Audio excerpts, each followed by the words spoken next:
आपका फिर से सबका धन्यवाद कि आप समय निकाल कर आए हैं। जितने भी आपने सवाल किए हैं वैलिड सवाल है। आपके डाउट्स, आपकी शंकाएं सब वैलिड ही है। किसी ने कहा कि आप तो पहले सब दल को जिताए हैं तो आप पर भरोसा क्यों करें। कोई कह रहा है कि अरविंद केजरीवाल ठगा है तो अब आपको क्यों फिर से मौका दें। डॉक्टर साहब ने तो पूरा 77 से पूरा हिस्ट्री ही पढ़ के बताया। 77 से 47 से तो ज्यादा आप राजनीति का आपको आइडिया नहीं है। मेरे भाई, कम से कम खुशी की बात यह है कि आप में इतनी चेतना बची हुई है, इतना हिम्मत बचा हुआ है कि आप आकर कुछ समाज या अपने विषय में कुछ बोल पा रहे हैं। जनसुराज की सबसे बड़ी ताकत, सफलता यही है कि इतने अपने आप को प्रबुद्ध कहने वाले लोग एक क्वासाई पॉलिटिकल प्लेटफॉर्म पर आकर बैठे हुए हैं। न तो नेता और को तो देख के आप पहले डर के भागते हैं कि चंदा उंदा लेगा, क्या करेगा क्या नहीं करेगा। आप यहाँ आए हुए हैं और इस घबराहट में नहीं है कि आपसे कोई कुछ ले लेगा, और आपकी हिम्मत हो रही है कि आप खड़ा होकर सवाल पूछ रहे हैं। ये जनसुराज की पहली ताकत और सफलता है। आप जितने यहाँ डॉक्टर सज्जन बैठे हुए हैं जिन्होंने पूछा कि स्वास्थ्य व्यवस्था को आप कैसे सुधारिएगा, आप लोगों में कई लोगों को अपने अपने स्वास्थ्य मंत्रियों से भी मिलने का अवसर मिला होगा। उनसे कभी नहीं पूछे होंगे, क्योंकि बिहार सरकार में स्वास्थ्य विभाग का एक ही कार्यक्रम है, पता करो कौन डॉक्टर का सबसे ज्यादा प्रैक्टिस चलता है, उसका ट्रांसफर करो और उससे बदले में पैसा का उपाय करो। लेकिन आप में से किसी भी डॉक्टर ने आज तक ये हिम्मत नहीं की होगी कि जाकर पूछे स्वास्थ्य मंत्री से, जिसको आप वोट दबाते रहे हैं, कि भैया ये आप स्वास्थ्य सुधारने के लिए क्या करेंगे। पीछे सज्जन ने हमसे माल न्यूट्रिशन की भी बात पूछी है, अलग अलग आपने सवाल किया है, तो आप उन सवालों पर आएंगे, एक एक सवाल का जवाब भी देंगे। आपकी हमारी दुर्दशा इसलिए है कि बहुत साल पहले, सैकड़ों साल पहले, जो ग्रीस के बड़े दार्शनिक प्लेटो ने कहा कि if you do not participate in democracy be ready to be ruled by your inferiors. अगर समाज में, राजनीति में आप भागीदार नहीं बनोगे तो इस बात के लिए तैयार रहो कि कोई मूर्ख आदमी राजा बनकर आप पर शासन करेगा। तो बिहार की जो दुर्दशा है वो इसीलिए है कि आप चाहे डॉक्टर हैं या व्यवसायी, अपने आप को सो कॉल्ड प्रबुद्ध कहने वाले लोगों ने राजनीति और राजनीति करने वाले व्यवस्था से अपने आप को अलग कर लिया है। और आप सोच रहे हैं कि जो आदमी शराब का व्यापार करता है, जो बालू माफिया है, वो आकर बढ़िया स्वास्थ्य व्यवस्था काहे नहीं बना रहा। ये कोई रॉकेट साइंस नहीं है मेरे भाई। आप बालू माफिया को स्वास्थ्य मंत्री बनाओगे तो उससे स्वास्थ्य व्यवस्था नहीं सुधरेगा। तो अगर आप गलत आदमी का चुनाव करेंगे तो गलत ही होगा। अब मैं शुरुआत करूंगा भाई साहब के सवाल से, क्योंकि इन्होंने वो व्यक्तिगत एक सवाल उठाया है कि आप अब बहुत बड़े ज्ञानी बन रहे हैं, आप ही तो इन लोगों को बढ़ाए। ठीक तो बात है मेरे भाई, हमको आप बहुत ज्यादा क्रेडिट दे रहे हैं। कोई किसी को बना नहीं सकता है। हाँ, ये जरूर बात है कि पिछले 10 बरस में इनमें से कई नेताओं को, दलों को बढ़ाने में हमने कंधा लगाया है। नीतीश कुमार को हमने नहीं बनाया है, लेकिन नीतीश कुमार का जब दुर्दिन हुआ था तो उनको जिताने में मदद की थी, तो वो उसका उतना दोष हमारा है। लेकिन आप यहाँ आज क्यों आए? आप प्रशांत किशोर को सुनने नहीं आए, आप किसी साधारण डॉक्टर के लड़के को सुनने नहीं आए हैं। आप यहाँ इसलिए भी नहीं आए हैं कि हम 2 बरस से पैदल चल रहे हैं। हम 20 बरस पैदल चलेंगे तो एक डॉक्टर अपना 1 मिनट समय नहीं छोड़ेगा। आप इसलिए आए हैं कि 10 बरस हमने वो काम किया है, समाज में लोगों को पता है कि ये आदमी अच्छा है, खराब है, इस आदमी को राजनीति का समझ है। अगर पैदल चल रहा है तो कुछ न कुछ सोचिए कि चल रहा होगा। ये अपने आप को बड़ा मत बनाइए, अपने आप को पेडेस्टल पर मत बैठाइए। हम जब पैदल चलते हैं, लोग दुकान में, दलान में बैठ के हंसता है, क्या ही चलने से कुछ होगा बिहार में। फिर भी हमारे पास आता है, इसलिए आता है कि उसको डर है कि ये प्रशांत किशोर चल रहा है। और वो डर इसलिए है कि 10 बरस हमने वो काम किया है जो आप कह रहे हैं। मैं इसका रेफरेंस क्यों दे रहा हूं? क्योंकि मैं किसी मुख्यमंत्री का लड़का नहीं हूं, मैं किसी प्रधानमंत्री का लड़का नहीं हूं, मैं एक साधारण डॉक्टर का लड़का हूं और मेरा काम ही मेरा पहचान है। वो काम किए हैं तब आप हमको सुनने आए हैं। हम आपको ज्ञान देंगे कि कैसे चुनाव होगा, आप सुनिएगा। अगर हमने 10 बरस वो काम नहीं किया होता आप वो बात नहीं सुनते। लेकिन लालू यादव का लड़का, राजीव गांधी का लड़का अगर आकर आपको ज्ञान दे तो चाहे जीवन में एक भी चुनाव न जीता हो, आप उसकी बात को खूब गौर से सुनिएगा, क्योंकि वो बड़े बाप का लड़का है।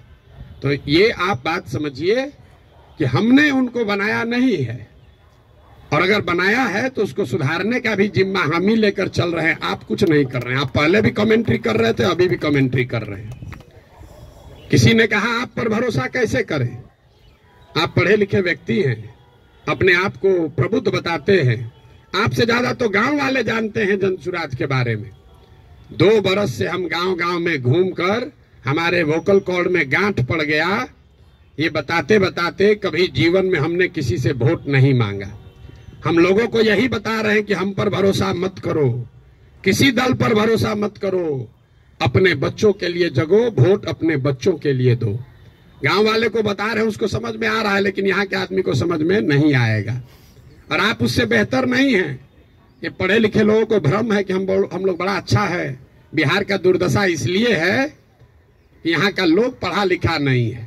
तो 2-3 ये जो राजनीति का भ्रम है वो आपको दूर कर देते हैं। बहुत लोगों को लगता है कि जो पढ़ा लिखा नहीं है इसलिए बिहार का दुर्दशा है। इस भ्रम को बिल्कुल दिमाग से हटा दीजिए। जितनी गलती पढ़े लिखे लोग कर रहे हैं उससे कम गलती अनपढ़ लोग कर रहे हैं। जितनी अगर जाति की बात ले लीजिए, हिंदू मुसलमान की बात ले लीजिए, भ्रष्टाचार की बात ले लीजिए, तो पटना में जितने लोगों को आप जिता रहे हैं, पीछे के लोग तो फिर भी उलट पलट रहे हैं। पटना का विधायक पिछले 20-20 वर्ष से चुनाव नहीं हारे हैं। और पटना की क्या दुर्दशा है आप लोगों को पता है। तो पढ़ा लिखा वोटर कहीं इस बात का प्रमाण नहीं है। जब देश आजाद हुआ तो इस देश में कुल 18% लोग साक्षर थे, 82% लोग निरक्षर थे। 82% इलिटरेट समाज ने गांधी को अपना नेता बनाया, अंबेडकर को, नेहरू को, पटेल को, बोस को चुना। आज पेपर पे बिहार में 77% लोग पढ़े लिखे हैं, और आपने पिछले 30 वर्ष में किसको नेता बनाया है ये आपको हमको बेहतर पता है। इस बात का प्रमाण नहीं है कि पढ़ाई लिखाई से आप अच्छा वोटर बन जाएंगे। मनमोहन सिंह जी देश में जीवन में सिर्फ एक ही बार चुनाव लड़े, दक्षिण दिल्ली से चुनाव लड़े, और बीजेपी के एक साधारण कार्यकर्ता से चुनाव हार गए। बीजेपी के एक साधारण कार्यकर्ता ने मनमोहन सिंह जैसे बड़े इकोनॉमिस्ट को चुनाव हरा दिया। और वो चुनाव झंझारपुर से नहीं लड़े, वो चुनाव मधुबनी से नहीं लड़े, बिहार से नहीं लड़े कि जाति पर सब वोट पड़ता है। दक्षिण दिल्ली के उस लोकसभा से लड़े जहां पर सबसे ज्यादा पढ़े लिखे, सबसे ज्यादा high capita per capita income वाले लोग वोटर हैं। उन्होंने मनमोहन सिंह जैसे बड़े इकोनॉमिस्ट को छोड़कर एक साधारण कार्यकर्ता को चुना। इसका कोई प्रमाण नहीं है। हम लोग घर में कहते हैं कि हमारी दादी पढ़ी लिखी नहीं थी लेकिन बड़ा समझदार थी। लड़का पढ़ लिख गया है लेकिन बड़ा लंपट है। आप पढ़े लिखे होकर भी बहुत बड़े बेवकूफ हो सकते हैं, और नहीं पढ़ा लिखा व्यक्ति भी बहुत समझदार हो सकता है। इसका मतलब ये नहीं है कि पढ़ाई की महत्ता नहीं है। पढ़ाई सिर्फ आपको इतना ही करता है कि आप इंफॉर्मेशन को प्रोसेस करने की आपकी क्षमता बढ़ जाती है, उसको आर्टिकुलेट करके प्रेजेंट करने की आपकी क्षमता बढ़ जाती है। आपकी प्रोसेस, आप उससे बहुत वाइज हो जाएंगे, ऐसी बात नहीं है। दूसरा जो भ्रम आपने बताया, बिहार में तो सब वोट जाते पर पड़ता है, भाई साहब ने बताया, आपने उसका काउंटर भी किया। लेकिन ये सबसे ज्यादा पूछे जाने वाला सवाल है।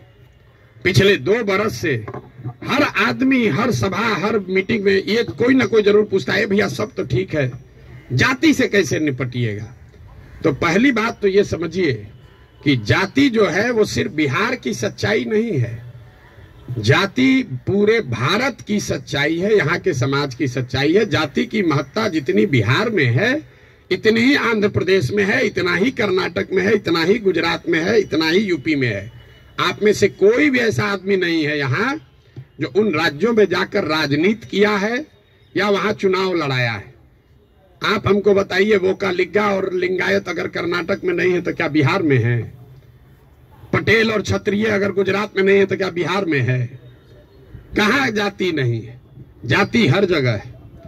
और ये आपको हमको हमारे दिमाग में ये बैठा दिया गया है कि बिहार में सब चीज जाति पर ही होता है। इस चीज को एग्जामिन कीजिए कि क्या बिहार में सब लोग वोट जाति पर देते हैं? तथ्य पर जाइए, दैनिक जागरण पर लेख पढ़कर दिमाग मत बनाइए। हम आपको 4 उदाहरण अभी देंगे। आगे क्या होगा छोड़ दीजिए, पीछे क्या हुआ है वो बताते हैं, आपको अपने आंख खुलेगा। 1984 में बिहार में कांग्रेस को बहुत बड़ी सफलता मिली थी। करीब करीब उस समय बिहार झारखंड जो एक साथ था, 54 में 53 सांसद कांग्रेस के जीते थे। यहां बैठे जितने साथी हैं उनसे पूछूंगा उस समय कांग्रेस को कैसे वोट पड़ गया। राजीव गांधी के जाति के बहुत लोग तो नहीं रहते हैं बिहार में, तो आप बताएंगे कि वोट राजीव गांधी को नहीं पड़ा, वो तो इंदिरा गांधी की मृत्यु हुई। उस मृत्यु से जो सहानुभूति की लहर बनी उसमें जाति पाति छोड़कर सबने कांग्रेस को वोट दिया। सब लोग मुड़ी हिला रहा है, उसको लिख लीजिए। फिर पूछेंगे 1989 में इसी बिहार में क्या हुआ? बीपी सिंह जी के नेतृत्व में कैसे पूरा जनता दल बिहार जीत गया? आप में से ज्यादातर लोग बताएंगे कि जनता दल को वोट नहीं पड़ा। वोट उस समय पड़ा बोफोर्स के नाम पर। बहुत बड़ा एक माहौल बन गया था भ्रष्टाचार के खिलाफ। लोगों ने कहा राजा नहीं फकीर है, देश का तकदीर है। सब ने जाकर बीपी सिंह को वोट दिया। इसको भी नोट कर लीजिए। फिर आपसे पूछेंगे 2014 में क्या हुआ? मोदी जीत गए, भाजपा कैसे जीत गया बिहार में? तो आप कहेंगे भाजपा का तो कोई ताकत ही नहीं था। वोट भाजपा को नहीं पड़ा, मोदी को पड़ा। मोदी के नाम पर ऐसी लहर बन गई कि समाज के हर वर्ग ने जाकर मोदी को वोट दिया। फिर आपसे पूछेंगे 2019 में क्या हुआ? तो लोग बताएंगे यहां राजनीति तो सब बात करता है कि भैया एकदम कांटे का मुकाबला था। ये जो पुलवामा हुआ ना, उसके बाद समझिए कि हर जात का आदमी जाकर मोदी को ही वोट दे दिया। इन चारों चुनावों को आप कागज में लिख लीजिए। 84 एक घटना है, किसी बड़े नेता की मृत्यु और उससे उपजी हुई सहानुभूति की लहर। 89 एक विषय है, भ्रष्टाचार, बोफोर्स और उससे बनी हुई लहर। 2014 में एक व्यक्ति है मोदी, जिसके प्रभाव की लहर। और 2019 पुलवामा राष्ट्रवाद की लहर। ये आपको क्या बताता है? अगर कोई व्यक्ति, अगर कोई विषय, अगर कोई घटना, अगर कोई विचारधारा समाज के इमेजिनेशन को कैप्चर कर ले, तो समाज में ये ताकत है कि वो जातियों से ऊपर उठकर वोट करता रहा है। आगे करेगा कि नहीं छोड़ दीजिए, करता रहा है। फिर भी आपको लग रहा है कि ना भैया यहाँ तो जातीय पर होता है, आप क्या एग्जाम्पल दे रहे हैं? तो हम आपको बता रहे हैं आपको क्यों लगता है। हमने कई चुनावों का उदाहरण आपको नहीं दिया, 4 ही का दिए। उन चुनावों में क्या हुआ? जब लड़ने वाला व्यक्ति या चुनाव, उसमें कोई ऐसी बड़ी घटना ना हो, कोई नया विकल्प ना हो, कोई चेहरा ना हो, कोई विषय ना हो, दोनों लड़ने वाले एक ही जैसे दिख रहे हैं, तो समाज भी कहता है भैया दोनों तो एक जैसा है, चलो अपने जाते को दे देते हैं। तो ज्यादातर समय जो चुनाव हुआ है पिछले 30-40 वर्षों में, वो कोई डिफरेंशिएटर नहीं रहा है। तो जिसको मीडिया कहता है लहर वाला चुनाव नहीं है। अब आप कहिएगा तो लोकसभा का चुनाव का एग्जाम्पल दिए हैं, विधानसभा में ऐसा नहीं होगा। विधानसभा का एग्जाम्पल देख लीजिए। 2010 में नीतीश कुमार और भाजपा इसी बिहार में 206 विधानसभा जीतकर सरकार बनाए। उस समय नीतीश और भाजपा के गठबंधन में मोदी जी नहीं थे। मोदी जी का नाम इतना बड़ा नहीं था, अमित शाह नहीं थे, भाजपा की इतनी ताकत नहीं थी। उनके सामने उनका मुकाबला था लालू जी के गठबंधन से, जिसमें लालू जी थे, कांग्रेस थी और रामविलास पासवान जी थे। लालू जी की ताकत आज के तेजस्वी यादव से तो निश्चित तौर पर ज्यादा थी 2009 में। रामविलास जी की ताकत उनके लड़के से ज्यादा थी, और कांग्रेस भी उस समय 2009 में देश में सत्ता में थी। इसके बावजूद 2010 के चुनाव में एनडीए को, नीतीश और भाजपा को 206 सीट आया। वही गठबंधन जब वो 2020 में लड़े तो इस बार भाजपा के साथ मोदी भी हैं, अमित शाह भी हैं, देश में भाजपा की ताकत बढ़ी हुई है। दूसरे साइड एनडीए में अब लालू जी के जगह तेजस्वी जी आ गए थे। रामविलास जी का दल तो उस गठबंधन में था ही नहीं, और कांग्रेस की भी ताकत कमी हुई। लेकिन एनडीए गठबंधन को 125 सीट भी मिलने में दम निकल गया। क्यों? क्या एनडीए को वोट देने वाले सारे जाति के लोग बिहार छोड़कर चले गए? नहीं, ऐसा इसलिए हुआ कि 2005 से लेकर 2009 की जो पहली सरकार नीतीश की चली थी, समाज का हर वर्ग ये समझता था कि नहीं, इसमें कुछ न कुछ काम हुआ है। तो जातीय समीकरण भी था और काम भी था, तो 206 सीट आया। लेकिन उसी बिहार में जब नीतीश का काम खराब हुआ तो उसी एनडीए गठबंधन को 125 सीट आया। आपको लोकसभा का उदाहरण दिया, विधानसभा का उदाहरण दिया, अब आपको मुखिया का उदाहरण दे देते। पिछले बार मुखिया के चुनाव में बिहार में 80% मुखिया चुनाव हार गया है, 80%, और वार्ड सदस्य करीब करीब 95%। सब लोग अपने जाति से जीत कर आए थे। कैसे हार गए चुनाव? ये भ्रम मत पालिए कि जाति से ही सब होता है। अगर सिर्फ जाति से, फिर कहेगा भैया कैसे आप हो सकता है? बिहार में नीतीश कुमार के जाति के कितने लोग रहते हैं? 2-2.5% रहते होंगे। लालू जी के जाति के कितने लोग रहते हैं? 15% लोग रहते हैं। आप पूरे भारतवर्ष में जो कहीं भी जहां भी मुख्यमंत्री है, आंख बंद करके जाके देख लीजिएगा, कोई भी ऐसा आदमी किसी राज्य में मुख्यमंत्री नहीं है जो वहां के जाति की, जिसके जाति की संख्या सबसे ज्यादा है। ये उल्टा चलता है। ये आपको हमको लगता है कि जिसका जाति संख्या ज्यादा रहेगा मुख्यमंत्री बन जाएगा।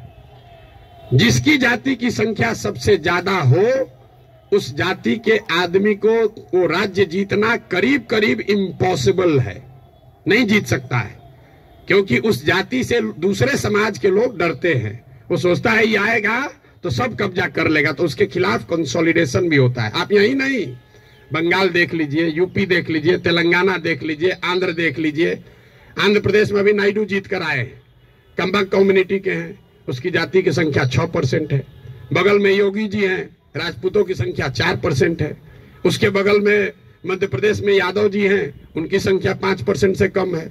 राजस्थान देख लीजिए, आप कहिए वो तो भाजपा का है, जितना रीजनल पार्टी है सबका उठाकर देख लीजिए, कहीं पर भी जिस जाति की संख्या सबसे ज्यादा है उसका नेता मुख्यमंत्री नहीं है।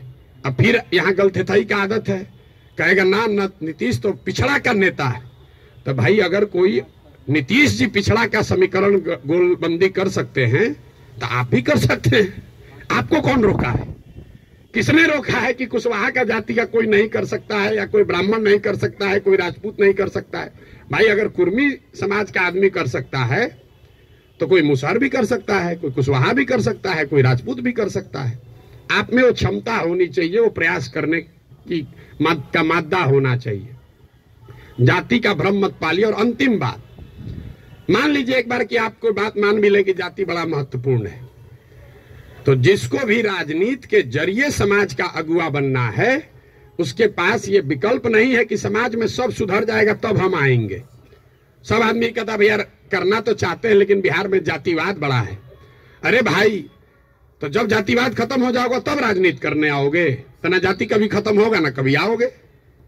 और अगर खत्म हो ही जाए, अगर भ्रष्टाचार खत्म हो जाए, जातिवाद खत्म हो जाए, बाहुबल खत्म हो जाए, तो आपके हमारे आने की जरूरत क्या है? जो खत्म किया है उसी को आगे रहना चाहिए। आपकी हमारी जरूरत तभी तो है। राजनीतिक अगुवा जिसको बनना है उसको समाज की कमजोरी और उसकी ताकत के रहते हुए ही उसका अगुवाई करना है। आप उससे अलग नहीं हट सकते। किसी ने भ्रष्टाचार की बात कही, भ्रष्टाचार पर आपका क्या प्रोग्राम है? कोई प्रोग्राम नहीं। भ्रष्टाचार तब सुधरेगा जब आप और हम भ्रष्टाचार कम करेंगे। हम हर गांव में कहते हैं कि जिस गांव में हम 5000 गांव में पैदल गए, गांव में सबसे पहले हल्ला कौन करता है कि बड़ा भ्रष्टाचार है, मुखिया चोरी कर रहा है, नाली गली नहीं बना रहा है, राशन कार्ड में पैसा ले रहा है, इंदिरा आवास में 20,000 लग रहा है, दाखिल खारिज में 10-15 हजार रुपया लग रहा है। वही आदमी करता है जो 2 बरिस पहले मुखिया के चुनाव में 500 रुपया लेकर वोट दिया है। सबसे पहले जो डॉक्टर साहब 50,000 रुपया देके खुद ट्रांसफर कराए हैं, बुरा नहीं मानिएगा, हमारे बाबूजी भी प्रैक्टिशनर थे, कि हमारा प्रैक्टिस ना गड़बड़ाए, हेल्थ मंत्री हमसे पैसा लेके हमको पोस्टिंग कर दे, अब बाकी सबके लिए ईमानदार हो जाए। कैसे संभव है रे भाई, कैसे संभव है? आप सोच रहे हैं कि हम 50,000 रुपया दे के क्रीम पोस्टिंग करा लें, क्रीम पोस्टिंग कि खाली जाके हाजिरी बनाए, सिविल सर्जन को 5,000 रुपया दे, आप प्रैक्टिस करते रहे। स्वास्थ्य व्यवस्था को सुधारने के लिए बड़ा बड़ा लंबा लेक्चर दीजिएगा, ये कभी हो सकता है? नहीं हो सकता है।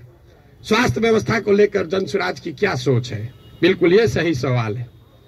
सिर्फ स्वास्थ्य व्यवस्था को लेकर नहीं, 2 संकल्प जो जनसुराज में हम लोगों ने दिया है कि बिहार के हर पंचायत का, बिहार का नहीं, हर पंचायत का 8,500 पंचायतों का हम योजना बनवा रहे हैं, पैदल चल के खुद जाकर देखकर।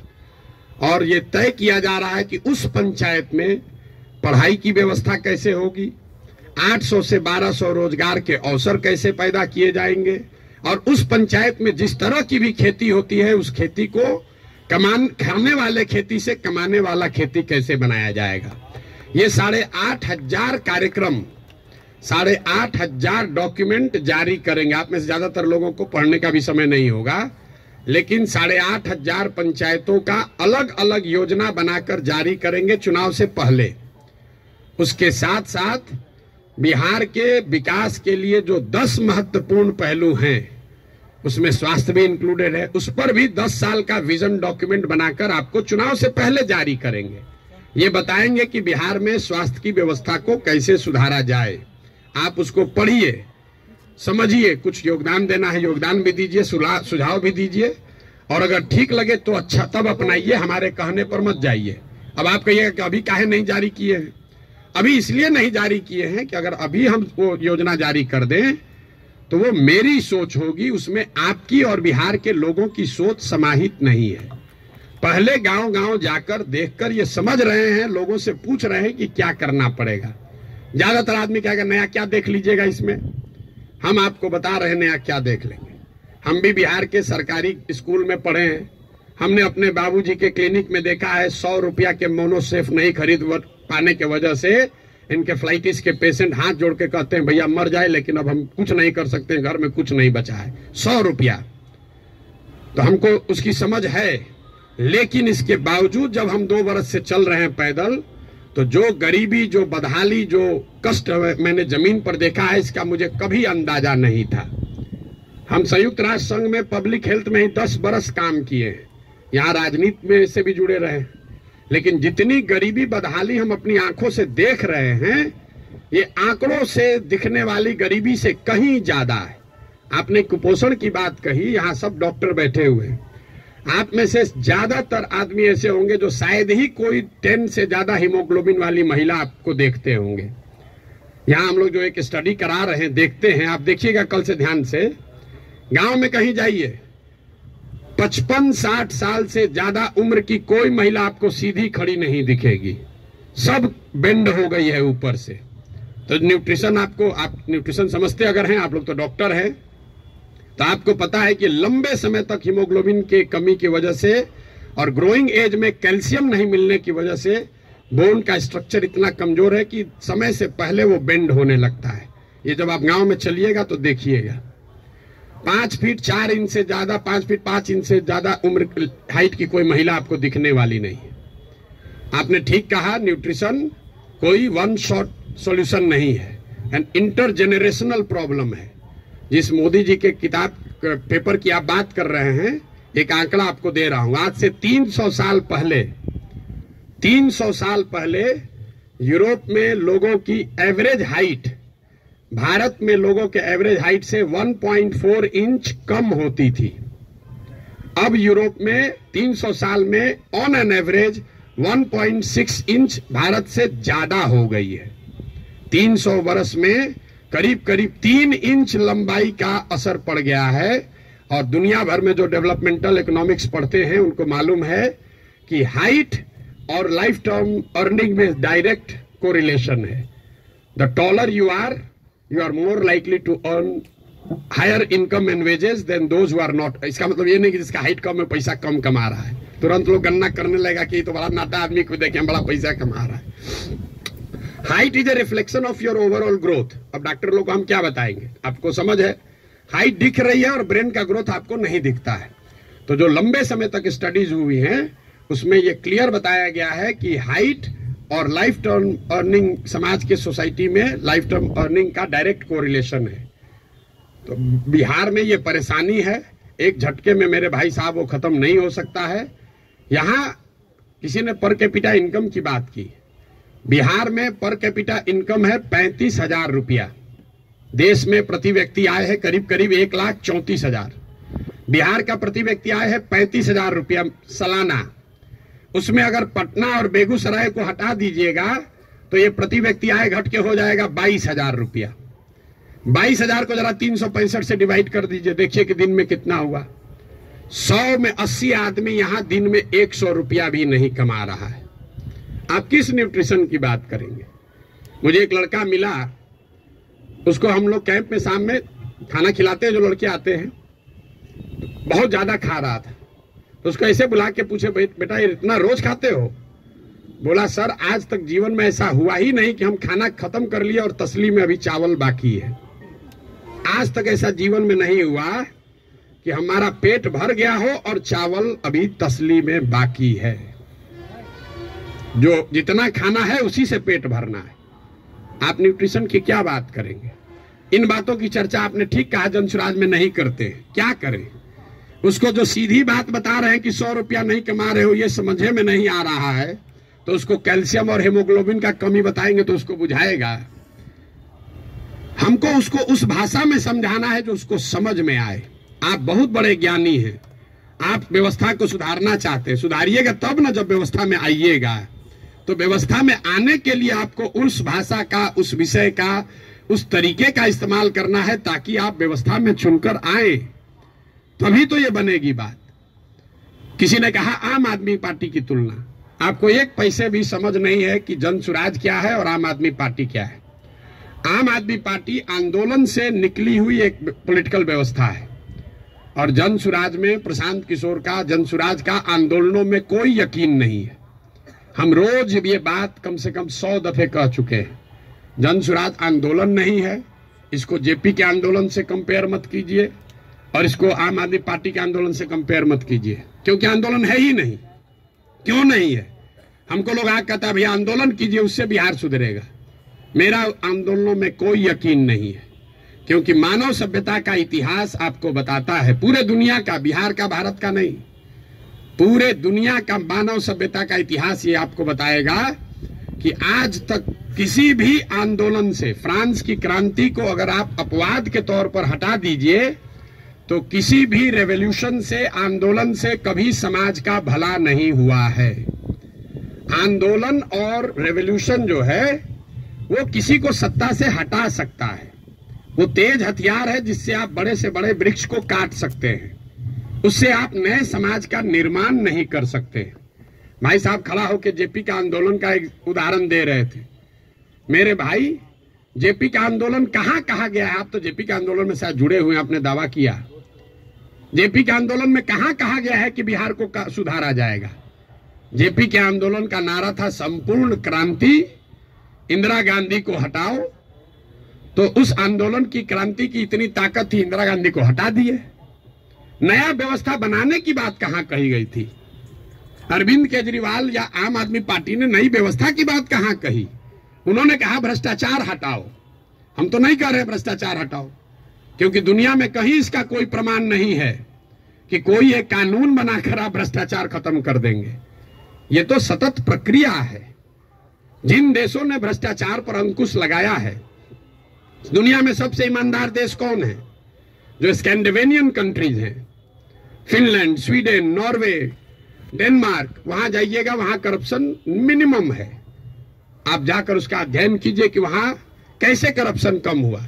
वहां अरविंद केजरीवाल थोड़े पैदा हुए थे, वहां जन्म लोकपाल करके कोई विधायक नहीं पारित हुआ। वहां भ्रष्टाचार 4 तरीके से कम हुआ है। पहला, समाज में ये जागृति बनी लंबे समय में कि अच्छे और स्वच्छ लोगों का चुनाव करो, मतलब इलेक्टोरल प्रोसेस को जहां तक हो सके उसको स्वच्छ बनाया गया। आप में से कुछ लोग सोशल मीडिया पर अभी देखे होंगे, नीदरलैंड्स का प्रधानमंत्री अभी आज से करीब 2 हफ्ते पहले 12 बरस प्रधानमंत्री रहने के बाद हटा है, तो वो साइकिल से अपने घर से अकेले निकल रहा है। तो वहां की समाज ने यह व्यवस्था बनाई कि स्वच्छ लोग स्वच्छ तरीके से वोट करें, स्वच्छ लोगों को चुने। दूसरा उन्होंने क्या किया, उन्होंने बहुत बड़े स्तर पर जन भागीदारी, लोकतंत्र को समाज में उतारा। सिर्फ सरकार चुनने की व्यवस्था को लोकतंत्र नहीं बनाया, जो सरकार के नीतिगत फैसले हैं उसमें समाज की भागीदारी करी। और चौथा, बहुत बड़े स्तर पर टेक्नोलॉजी का इस्तेमाल हुआ है। आप लोग जितने लोग आए हैं, ज्यादातर लोग नल जल योजना के बारे में सुने समझे होंगे, बहुत यहाँ ब्यूरोक्रेट लोग भी बैठे हुए हैं। नल जल योजना में अभी तक सरकार यही चक्कर में बहस में पड़ी है कि वहां चल रहा है कि नहीं चल रहा है। 25,000 करोड़ रुपया खर्चा हो गया। उसी सरकार में स्मार्ट मीटर लगाकर लोगों को यह पता है कि बिजली कितना कंज्यूम हो रहा है, लेकिन नल जल में अगर स्मार्ट मीटर लगाया होता तो कम से कम इतना तो पता चलता कि जो पानी चल रहा है कि नहीं चल रहा है। 25,000 करोड़ रुपया खर्चा कर दिया, लेकिन पानी को निकलने, मापने, उस पर बिल करने का कोई टेक्नोलॉजिकल सॉल्यूशन नहीं ढूंढा। तो ये 4 चीजें जो हैं उसको करके भ्रष्टाचार पर अंकुश लगाया जा सकता है। लोकतांत्रिक व्यवस्था को जहां तक हो सके उसको भ्रष्ट लोग और भ्रष्ट पैसे से बचाया जाए। दूसरा, जनता को नीतिगत मामलों में शामिल किया जाए। तीसरा, उनको भागीदार बनाया जाए, सरकारी सत्ता और संसाधन का विकेंद्रीकरण हो। और चौथा, बड़े पैमाने पर टेक्नोलॉजी का प्रयोग हो। अगर ये चारों का इस्तेमाल करेंगे तो भ्रष्टाचार पर अंकुश लगाया जा सकता है। खत्म ना हो सकता है, ना होने का हम दावा कर रहे हैं। तो वो सब बात मत कहिए कि हम आप कैसे खत्म कीजिएगा, हम ना खत्म करेंगे, हमारे बस का ही नहीं, हमारे कैसे खत्म हो जाएगा। सीओ साहब का 40 लाख रुपया लेके पोस्टिंग कीजिएगा, सीओ पैसा नहीं लेगा दाखिल खारिज में, ऐसा संभव है? 40 लाख रुपया लेकर अगर सीओ से को आप पोस्टिंग कीजिएगा, थाना दीजिएगा, अगर किसी थानेदार को 20 लाख रुपया लेके, तो पैसा कैसे नहीं लेगा? लेगा ही लेगा। अब आपका एक और सवाल लोगों का जो रहता है, भैया इस पर कैसे भरोसा करें? भाई बिल्कुल मत भरोसा करो। जो पहले से आपको ठग रहा है, आप लोग डॉक्टर हैं, जो दवा पहले से फेल है उसको इस्तेमाल करना चाहते हो, लेकिन ट्रायल मेडिसिन कैसे, मेडिसिन का ट्रायल कैसे होता है?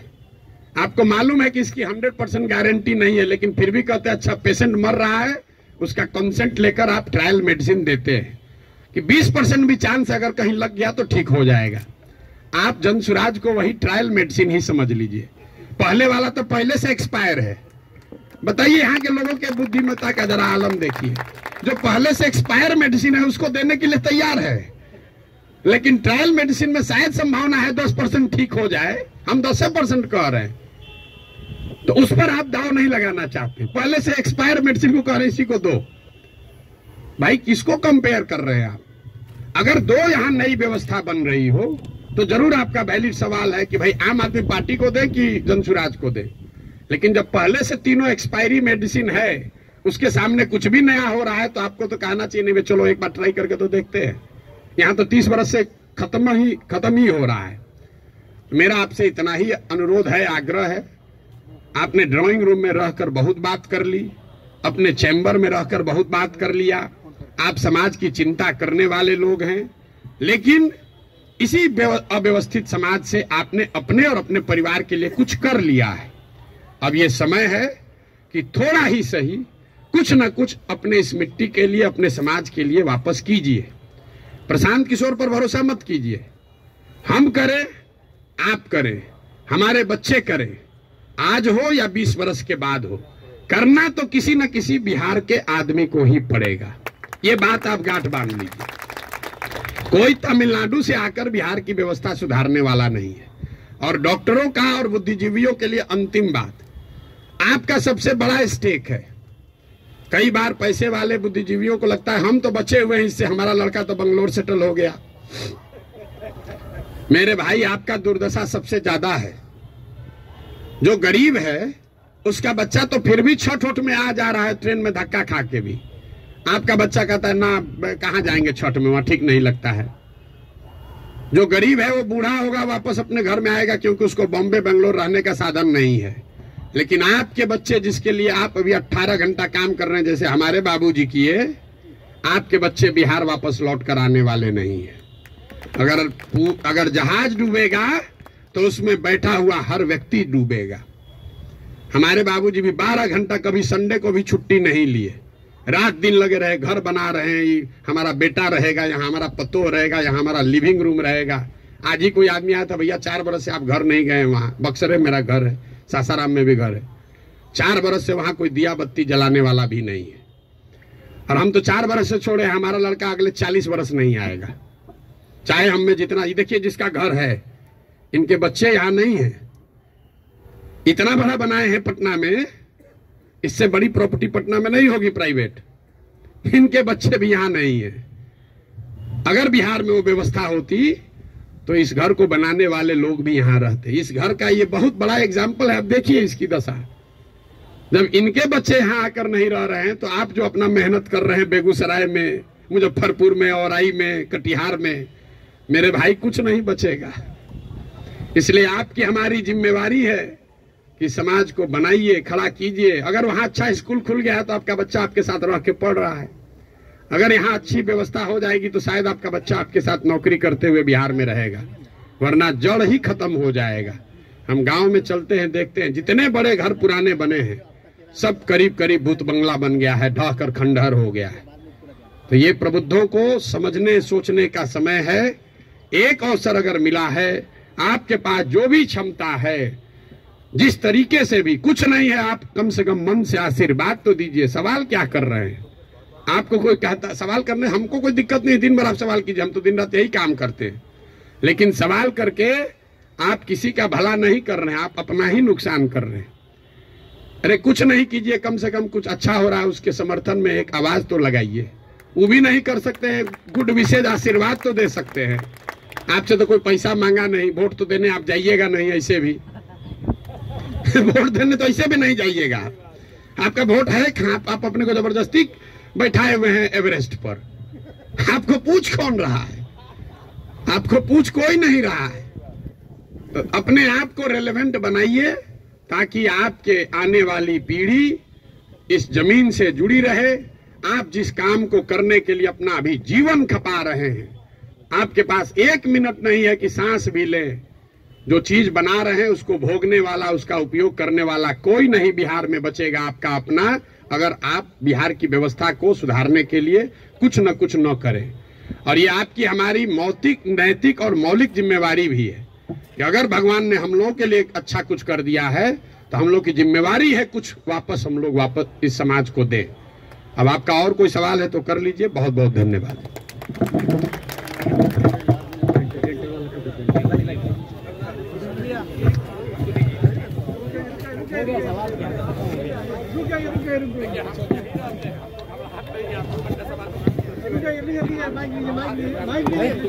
भाई ये रवि रंजन जी क्या बोल रहे हैं भाई? खत्म करना है कि